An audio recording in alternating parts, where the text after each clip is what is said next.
both sort of evils, and the opposites are sort of in the middle. But yeah, so basically what I did for my research was I interviewed Pashtun women of rural, illiterate backgrounds. So they had never been to school, and they lived in the countryside in Afghanistan. And those of you who have written papers, you have to focus a lot on particular issues. So even though I wanted to do a broader study and look at more women, I wasn't, I didn't have the time, or the luxury was not there for me. So I really had to focus on one particular province, which happened to be the province that I'm from, just because it created less barriers for participant, for research purposes, I had to keep it that way. And some of the things that I basically wanted to look at how they experienced education. They had never been to school. Most of them had husbands who were highly educated.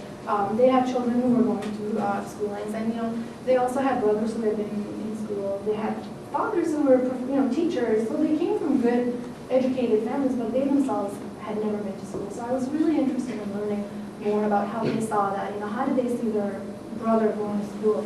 What was their understanding of that?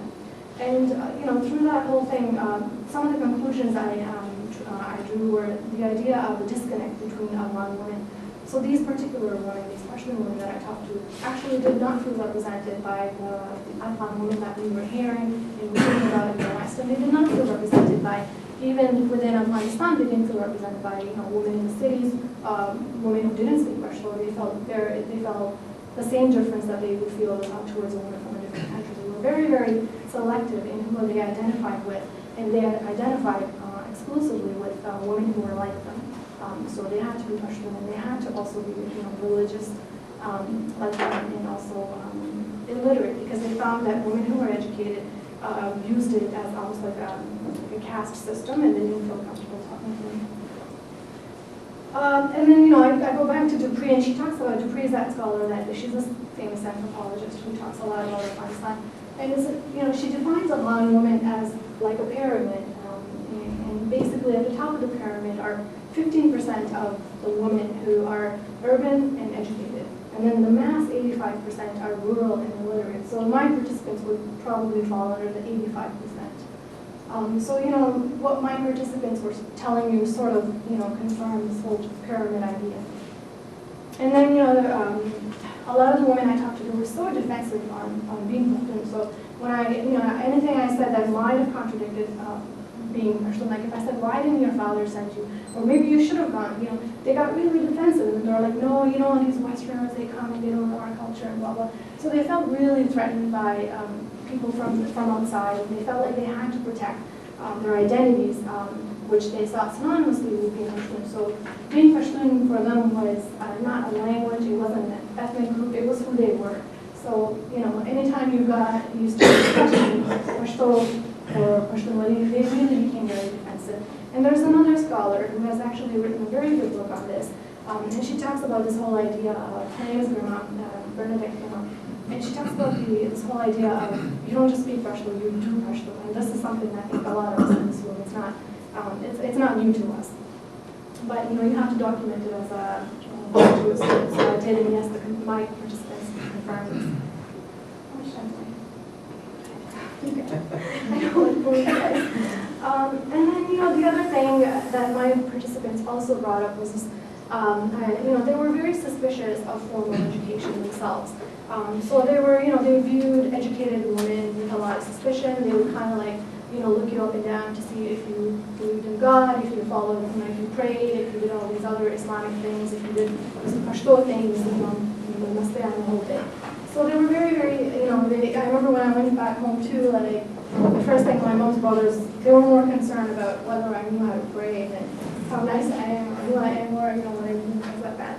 So there is a lot of suspicion, even amongst women living right here in Canada who are Pashtuns, who are from rural illiterate backgrounds, who are very suspicious of education. And they worry constantly about sending their daughters to school because they're afraid people will talk and will discourage them and so on. And it's interesting when they talk about suspicion of formal education, and a lot of this came during the Soviet period. They would say, oh yeah, I heard this woman was taken away, and the Russians, they were trying to dishonor her. And they have all these stories. all of them will tell you many, many stories about these stories of women being taken away, or the Russia using education as justification to corrupt the woman. But they never actually saw any of this themselves. So this made me wonder how much of this was sort of perpetuated by the patriarchal system within the Pashtun Wali, and how much of this was actually reality, because they weren't actually able to identify any particular story. Again, I don't dismiss it. I think there's a lot of truth in it, but this was something. It was interesting that none of the participants actually knew of anyone by name who had been taken away. And then, the other thing that I found was, even though they felt inferior, my participants felt inferior to educated women because of their illiteracy. But then there were times when they actually felt very much superior to other Iranian women. And one of the things that they used that actually allowed them to feel superior and empowered was the Pashtun Wali. So they would take pride in the fact that they were traditional. More affluent Pashtun families that I met had no objection towards their daughters going to school. Some did, but many didn't. Yeah, and I think the real concern that I have right now is this is an actual concern, is the fact that the funding that I talked about earlier that is going into the country is not focusing on areas where they have a lot of Pashtuns. So to give you an example, Kandahar University, for example, does not receive a lot of funding because it's considered an unstable place where there's so much resistance from the Pashtuns. So a lot of the Pashtun-dominated provinces don't get sort of the support that they need, particularly for education, because those are considered, very sort of dangerous places. To give you another example, most of you probably are familiar with SIDA. They have, a couple of years ago, I think they funded like 18 projects in Afghanistan. And out of the 18 projects, I think one was outside of the north in Kabul. So the northern parts of Afghanistan. There was, I think, one. I think it was in Jalala, I could be wrong, but only one project that was sort of focusing on areas that were Pashtun dominated. So again, we're missing out. We're missing out on the money. We're missing out on help. Okay. So just sort of conclusions. I think in Afghanistan, formal education has always been experienced as an imperial process. And this sort of goes along with what Professor Naeem was talking about. He talked about the earlier imperialism that was a result of these foreign forces that were trying to take advantage of Afghanistan. And I think a lot of that has stayed within the country, and in particular within the elites of the Afghan society, who have always modeled Afghanistan according to their own needs. So if you look at the earlier the curriculum of Afghanistan, I think for a while they followed the French model, the German model. I remember when my dad went to school, he had a lot of professors from those countries as well. So there's a definite influence from those countries, which again, does a disservice to the local culture.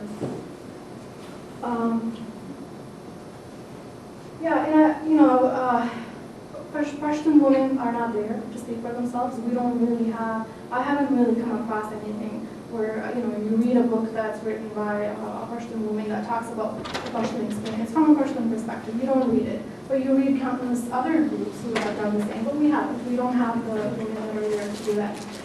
So there is definitely a lack in literature, even from our own perspective, from our own abilities.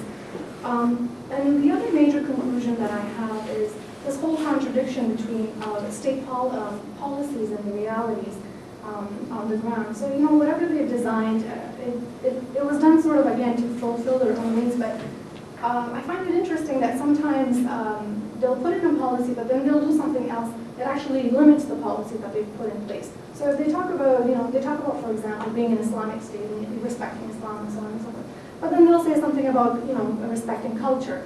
So, when it comes to education and you want to build a school in a village and the local people, because the culture, they're going to resist it. If they're going to resist, then, it kind of contradicts with one another. So I don't think the state really has any real policies in place that actually support women in particular. Yeah, and there is justification for a lack of Pashtun presence. We're supposed to be resisting. We don't like these things. We want our women hidden, so on and so forth. Even though historically, I think we've done very well in having women advocate kids, but right now it's definitely acceptable to say that, oh, they're Pashtuns, they're not going to do it. Oh, that's a